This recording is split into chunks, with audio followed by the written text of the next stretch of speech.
أعوذ بالله من الشيطان الرجيم. بسم الله الرحمن الرحيم.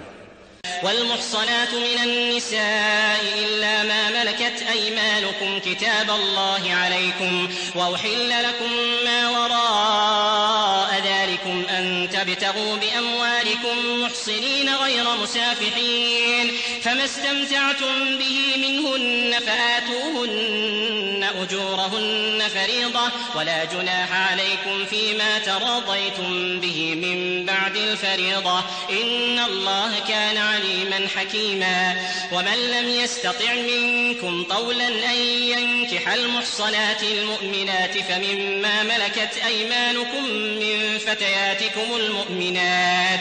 والله أعلم بإيمانكم بعضكم من بعض، فانكحوهن بإذن أهلهن وآتوهن أجورهن بالمعروف محصنات غير مسافحات ولا متخذات أخدان، فإذا أحصن فإن أتين بفاحشة فعليهن نصف ما على المحصنات من العذاب، ذلك لمن خشي العنة منكم، وأن تصبروا خير لكم، والله غفور رحيم. يريد الله ليبين لكم ويهديكم سنن الذين من قبلكم ويتوب عليكم، والله عليم حكيم. والله يريد أن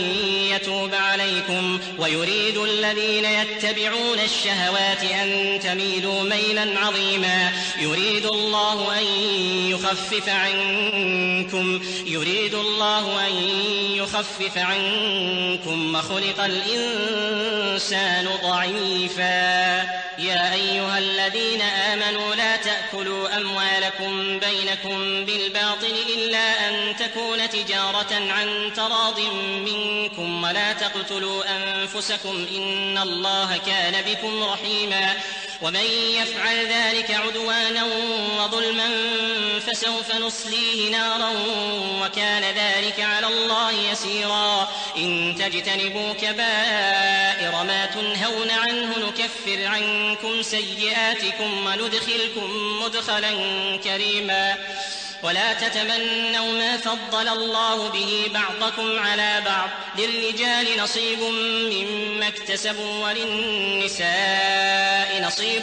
مما اكتسبن، واسألوا الله من فضله إن الله كان بكل شيء عليما. ولكل جعلنا موالي مما ترك الوالدان والأقربون والذين عقدت أيمانكم فآتوهم نصيبهم إن الله كان على كل شيء شهيدا. الرجال قوامون على النساء بما فضل الله بعضهم على بعض وبما أنفقوا من أموالهم،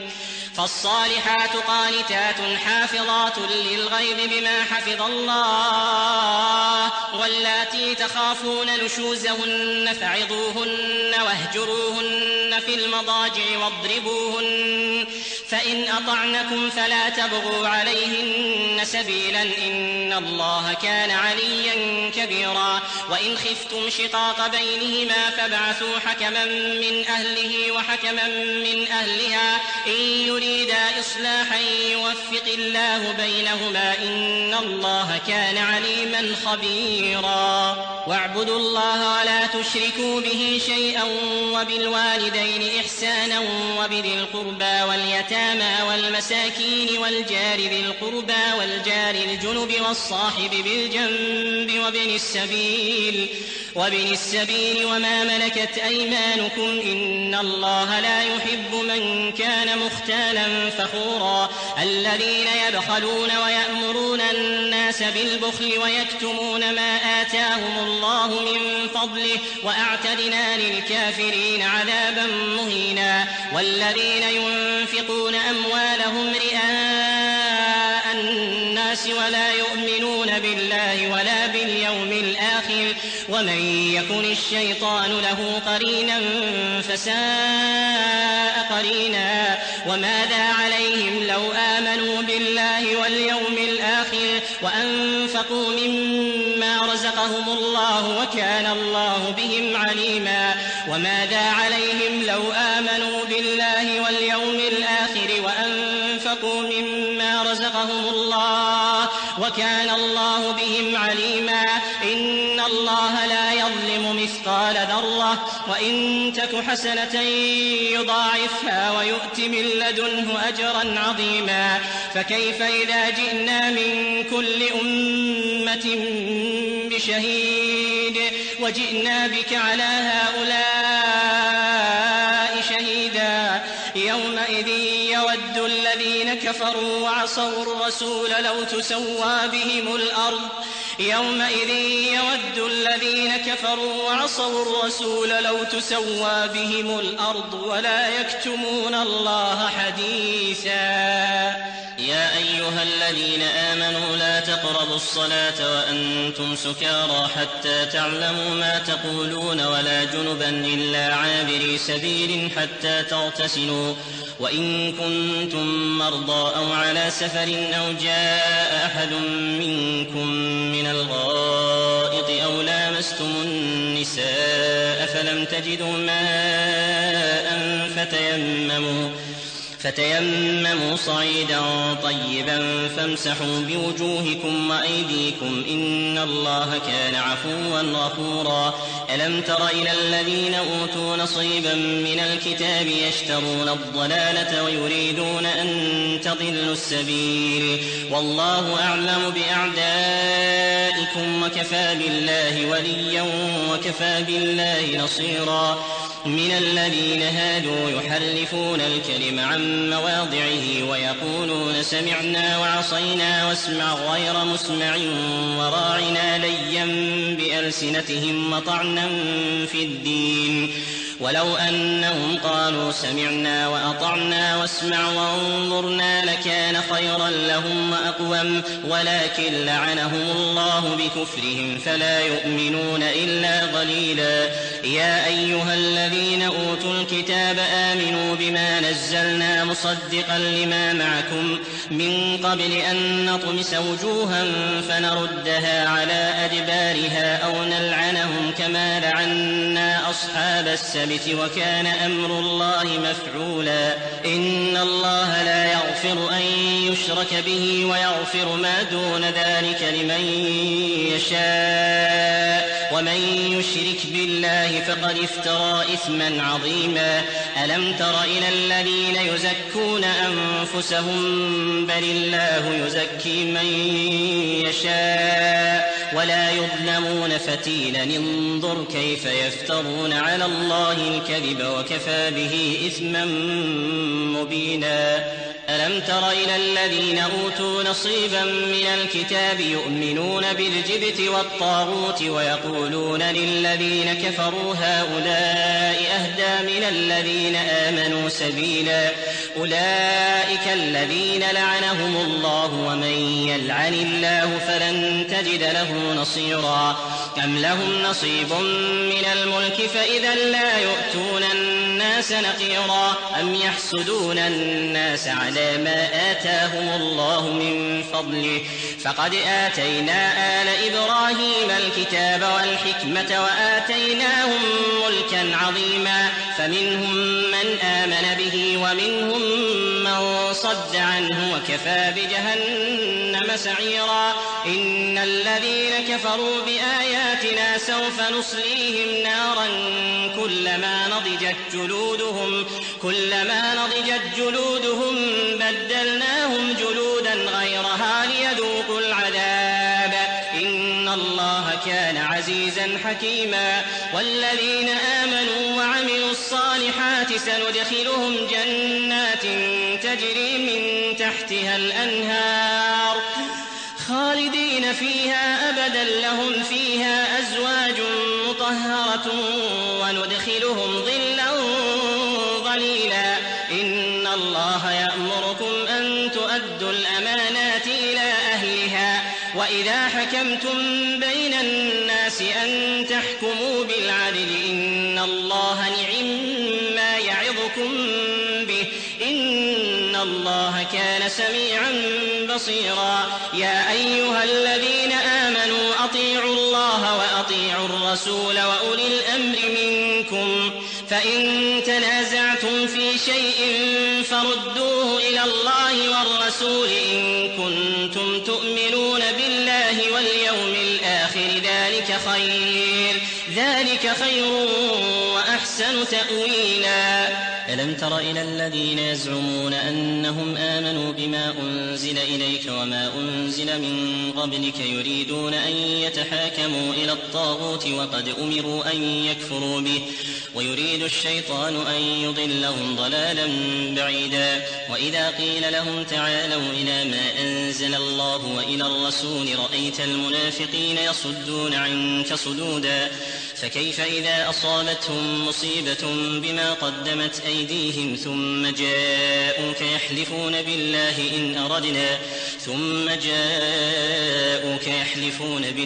إن أردنا إلا إحسانا وتوفيقا. أولئك الذين يعلم الله ما في قلوبهم فأعرض عنهم وعظهم وقل لهم في أنفسهم قولا بليغا. وما أرسلنا من رسول إلا ليطاع بإذن الله ولو أنهم إذ ظلموا أنفسهم جاءوك فاستغفروا الله واستغفر لهم الرسول لوجدوا الله توابا رحيما. فلا وربك لا يؤمنون حتى يحكموك فيما شجر بينهم ثم لا يجدوا في أنفسهم حرجا مما قضيت ويسلموا تسليما. ولو أنا كتبنا عليهم أن اقتلوا أنفسكم أو اخرجوا من دياركم ما فعلوه إلا قليل منهم ولو أنهم فعلوا ما يوعظون به لكان خيرا لهم وأشد تثبيتا. وإذا لآتيناهم من لدنا أجرا عظيما ولهديناهم صراطا مستقيما. ومن يطع الله والرسول فأولئك مع الذين أنعم الله عليهم من النبيين والصديقين والشهداء والصالحين وحسن أولئك رفيقا. ذلك الفضل من الله وكفى بالله عليما.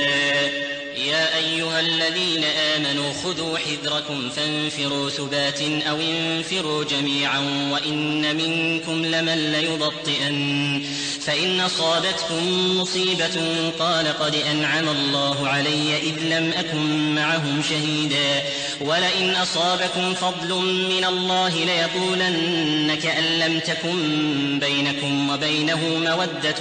يا ليتني كنت معهم فأفوز فوزا عظيما.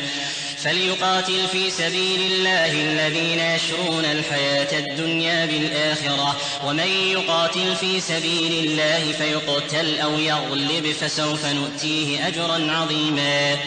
وما لكم لا تقاتلون في سبيل الله والمستضعفين من الرجال والنساء والولدان الذين يقولون ربنا أخرجنا من هذه القرية الظالم أهلها واجعل لنا من لدنك وليا واجعل لنا من لدنك نصيرا. الذين آمنوا يقاتلون في سبيل الله والذين كفروا يقاتلون في سبيل الطاغوت فقاتلوا أولياء الشيطان إن كيد الشيطان كان ضعيفا. ألم تر إلى الذين قيل لهم كفوا أيديكم وأقيموا الصلاة وآتوا الزكاة ألم تر إلى الذين قيل لهم كفوا أيديكم وأقيموا الصلاة وآتوا الزكاة فلما كتب عليهم القتال إذا فريق منهم يخشون الناس كخشية الله أو أشد خشية وقالوا ربنا لم كتبت علينا القتال لولا أخرتنا إلى أجل قريب قل متاع الدنيا قليل والآخرة خير لمن اتقى ولا تظلمون فتيلا. أينما تكونوا يدرككم الموت ولو كنتم في بروج مشيدة وإن تصبهم حسنة يقولوا هذه من عند الله وإن تصبهم سيئة يقولوا هذه من عندك قل كل من عند الله فما لهؤلاء القوم لا يكادون يفقهون حديثا. ما أصابك من حسنة فمن الله وما أصابك من سيئة فمن نفسك وأرسلناك للناس رسولا وكفى بالله شهيدا. من يطع الرسول فقد أطاع الله ومن تولى فما أرسلناك عليهم حفيظا ويقولون طاعة فإذا برزوا من عندك بيت طائفة منهم غير الذي تقول والله يكتب ما يبيتون فأعرض عنهم وتوكل على الله وكفى بالله وكيلا أفلا يتدبرون القرآن ولو كان من عند غير الله لوجدوا فيه اختلافا كثيرا وإذا جاءهم أمر من الأمن أو الخوف أذاعوا به ولو ردوه إلى الرسول وإلى أولي الأمر منهم لعلمه الذين يستنبطونه منهم ولولا فضل الله عليكم ورحمته لاتبعتم الشيطان إلا قليلا فقاتل في سبيل الله لا تكلف إلا نفسك وحرض المؤمنين عسى الله أن يكف بأس الذين كفروا والله أشد بأسا وأشد تنكيلا من يشفع شفاعة حسنة يكن له نصيب منها ومن يشفع شفاعة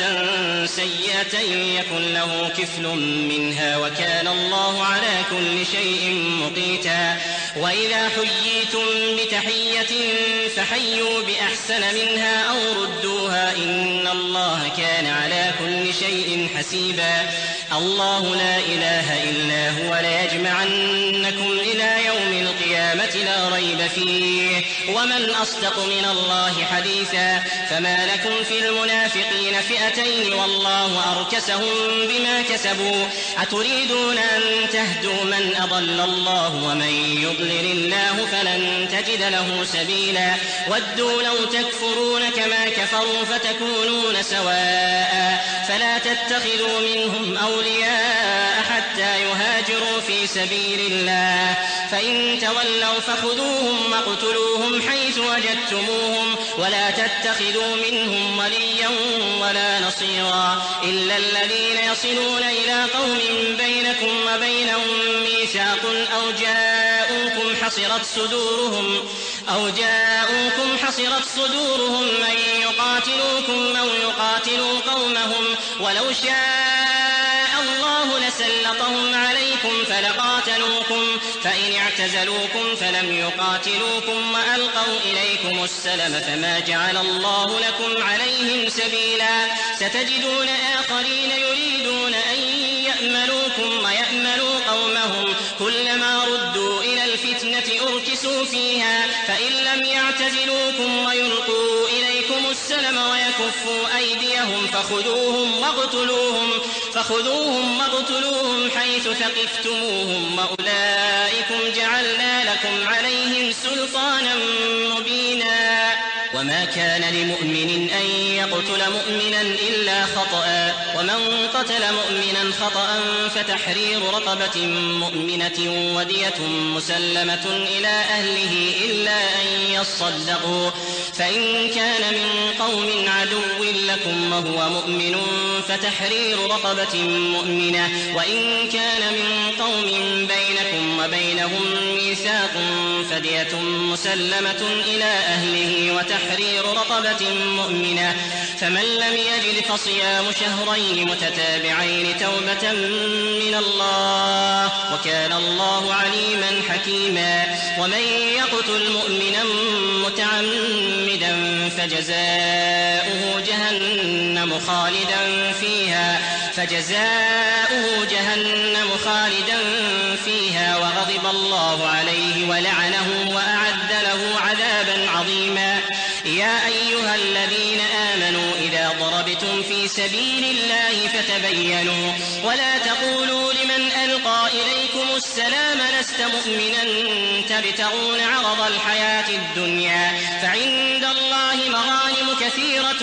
كذلك كنتم من قبل فمن الله عليكم فتبينوا إن الله كان بما تعملون خبيرا لا لا يستوي القاعدون من المؤمنين غير أولي الضرر والمجاهدون في سبيل الله بأموالهم وأنفسهم فضل الله المجاهدين بأموالهم وأنفسهم على القاعدين درجة وكلا وعد الله الحسنى وفضل الله المجاهدين على القاعدين أجرا عظيما درجات منه ومغفرة ورحمة وكان الله غفورا رحيما إن الذين توفاهم الملائكة ظالمي أنفسهم قالوا فيم كنتم قالوا كنا مستضعفين في الأرض قالوا ألم تكن أرض الله واسعة فتهاجروا فيها فأولئك مأواهم جهنم وساءت مصيرا إلا المستضعفين من الرجال والنساء والولدان لا يستطيعون حيلة ولا يهتدون سبيلا فأولئك عسى الله أن يعفو عنهم وكان الله عفوا غفورا ومن يهاجر في سبيل الله يجد في الأرض مراغما كثيرا وسعة ومن يخرج من بيته مهاجرا إلى الله ورسوله ثم يدركه الموت فقد وقع أجره على الله وكان الله غفورا رحيما وإذا ضربتم في الأرض فليس عليكم جناح أن تقصروا من الصلاة إن خفتم أن يفتنكم الذين كفروا إن الكافرين كانوا لكم عدوا مبينا وإذا كنت فيهم فأقمت لهم الصلاة فلتقم طائفة منهم معك وليأخذوا أسلحتهم فإذا سجدوا فليكونوا من ورائكم ولتأت طائفة أخرى لم يصلوا فليصلوا معك وليأخذوا حذرهم وأسلحتهم ود الذين كفروا لو تغفلون عن أسلحتكم وأمتعتكم فيميلون عليكم ميلة واحدة ولا جناح عليكم إن كان بكم أذى من مطر أو كنتم مرضى أن تضعوا أسلحتكم وخذوا حذركم إن الله أعد للكافرين عذابا مهينا فإذا قضيتم الصلاة فاذكروا الله قياما وقعودا وعلى جنوبكم فإذا اطمأننتم فأقيموا الصلاة إن الصلاة كانت على المؤمنين كتابا موقوتا ولا تهنوا في ابتغاء القوم إن تكونوا تألمون فإنهم يألمون كما تألمون وترجون من الله ما لا يرجون وكان الله عليما حكيما إنا أنزلنا إليك الكتاب بالحق لتحكم بين الناس بما أراك الله ولا تكن للخائنين خصيما واستغفر الله إن الله كان غفورا رحيما ولا تجادل عن الذين يختانون أنفسهم إن الله لا يحب من كان خوانا أثيما يستخفون من الناس ولا يستخفون من الله وهو معهم إذ يبيتون ما لا يرضى من القول وكان الله بما يعملون محيطا ها أنتم هؤلاء جادلتم عنهم في الحياة الدنيا فمن يجادل الله عنهم يوم القيامة أم من يكون عليهم وكيلا ومن يعمل سوءا أو يظلم نفسه ثم يستغفر الله يجد الله غفورا رحيما ومن يكسب إثما فإنما يكسبه على نفسه وكان الله عليما حكيما ومن يكسب خطيئة أو إثما ثم يرم به بريئا فقد احتمل بهتانا وإثما مبينا ولولا فضل الله عليك ورحمته لهمت طائفة منهم أن يضلوك وما يضلون إلا أنفسهم أنفسهم وما يضرونك من شيء وأنزل الله عليك الكتاب والحكمة وعلمك ما لم تكن تعلم وكان فضل الله عليك عظيما. لا خير في كثير من نجواهم إلا من أمر بصدقة أو معروف أو إصلاح بين الناس ومن يفعل ذلك ابتغاء مرضات الله فسوف نؤتيه أجرا عظيما. ومن يشاقق الرسول من بعد ما تبين له الهدى ويتبع غير سبيل المؤمنين نوله ما تولى ونصله جهنم وساءت مصيرا. إن الله لا يغفر أن يشرك به ويغفر ما دون ذلك لمن يشاء ومن يشرك بالله فقد ضل ضلالا بعيدا. إن يدعون من دونه إلا إناثا وإن يدعون إلا شيطانا مريدا لعنه الله وقال لأتخذن من عبادك نصيبا مفروضا ولأضلنهم ولأمنينهم ولآمرنهم فليبتكن آذان الأنعام ولآمرنهم فليغيرن خلق الله. ومن يتخذ الشيطان وليا من دون الله فقد خسر خسرانا مبينا. يعدهم ويمنيهم وما يعدهم الشيطان إلا غرورا. أولئك مأواهم جهنم ولا يجدون عنها محيصا. والذين آمنوا وعملوا الصالحات سندخلهم جنات تجري من تحتها الأنهار خالدين فيها أبدا وعد الله حقا ومن أصدق من الله قيلا. ليس بأمانيكم ولا أماني أهل الكتاب من يعمل سوءا يجز به ولا يجد له من دون الله وليا ولا نصيرا. ومن يعمل من الصالحات من ذكر أو أنثى وهو مؤمن فأولئك يدخلون الجنة ولا يظلمون نقيرا. ومن يعمل من الصالحات من ذكر أو أنثى وهو مؤمن فأولئك يدخلون الجنة ولا يظلمون نقيرا. ومن أحسن دينا ممن أسلم وجهه لله وهو محسن واتبع ملة إبراهيم حنيفا واتخذ الله إبراهيم خليلا. ولله ما في السماوات وما في الأرض وكان الله بكل شيء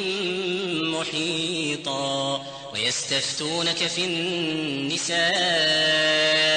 قل الله يفتيكم فيهن وما يتلى عليكم في الكتاب في يتامى النساء اللاتي لا تؤتونهن ما كتب لهن وترغبون أن تنكحوهن والمستضعفين من الولدان وأن تقوموا لليتامى بالقسط وما تفعلوا من خير فإن الله كان به عليما. وإن امرأة خافت من بعدها نشوزا أو إعراضا فلا جناح عليهما أن يصلحا بينهما صلحا والصلح خير. وأحضرت الأنفس الشح وإن تحسنوا وتتقوا فإن الله كان بما تعملون خبيرا. ولن تستطيعوا أن تعدلوا بين النساء ولو حرصتم فلا تميلوا كل الميل فتذروها كالمعلقة. وإن تصلحوا وتتقوا فإن الله كان غفورا رحيما. وإن يتفرقا يغني الله كلا من سعته وكان الله واسعا حكيما. ولله ما في السماوات وما في الأرض. ولقد وصينا الذين أوتوا الكتاب من قبلكم وإياكم أن اتقوا الله وإن تكفروا فإن لله ما في السماوات وما في الأرض وكان الله غنيا حميدا. ولله ما في السماوات وما في الأرض وكفى بالله وكيلا. إن يشأ يذهبكم أيها الناس ويأتي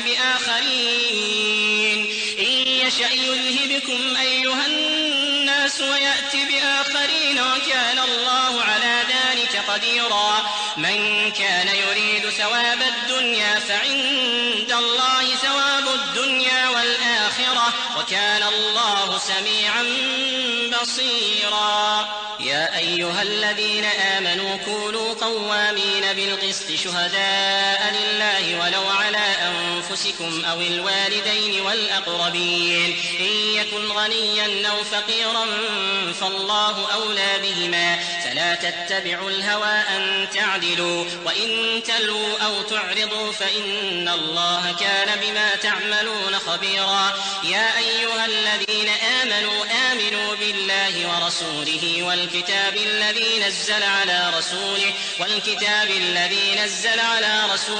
والكتاب الذي أنزل من قبل ومن يكفر بالله وملائكته وكتبه ورسله واليوم الآخر فقد ضل ضلالا بعيدا. إن الذين آمنوا ثم كفروا ثم آمنوا ثم كفروا ثم ازدادوا كفرا لم يكن الله ليغفر لهم ولا ليهديهم سبيلا. بشر المنافقين بأن لهم عذابا أليما. الذين يتخذون الكافرين أولياء من دون المؤمنين أيبتغون عندهم العزة فإن العزة لله جميعا. وقد نزل عليكم في الكتاب أن إذا سمعتم آيات الله يكفر بها ويستهزأ بها فلا تقعدوا معهم حتى يخوضوا في حديث غيره إنكم إذا مثلهم إن الله جامع المنافقين والكافرين في جهنم جميعا. الذين يتربصون بكم فإن كان لكم فتح من الله قالوا ألم نكن معكم وإن كان للكافرين نصيب قالوا ألم نستحوذ عليكم ونمنعكم من المؤمنين فالله يحكم بينكم يوم القيامة ولن يجعل الله للكافرين على المؤمنين سبيلا. إن المنافقين يخادعون الله وهو خادعهم وإذا قاموا إلى الصلاة قاموا كسالى يراءون الناس ولا يذكرون الله إلا قليلا مذبذبين بين ذلك لا إله هؤلاء ولا إله هؤلاء ومن يضلل الله فلن تجد له سبيلا. يا أيها الذين آمنوا لا تتخذوا الكافرين أولياء من دون المؤمنين أتريدون أن تجعلوا لله عليكم سلطانا مبينا. إن المنافقين في الدرك الأسفل من النار ولن تجد لهم نصيرا إلا الذين تابوا وأصلحوا واعتصموا بالله وأخلصوا دينهم لله فأولئك مع المؤمنين وسوف يؤتي الله المؤمنين أجرا عظيما. ما يفعل الله بعذابكم إن شكرتم وآمنتم وكان الله شاكرا عليما.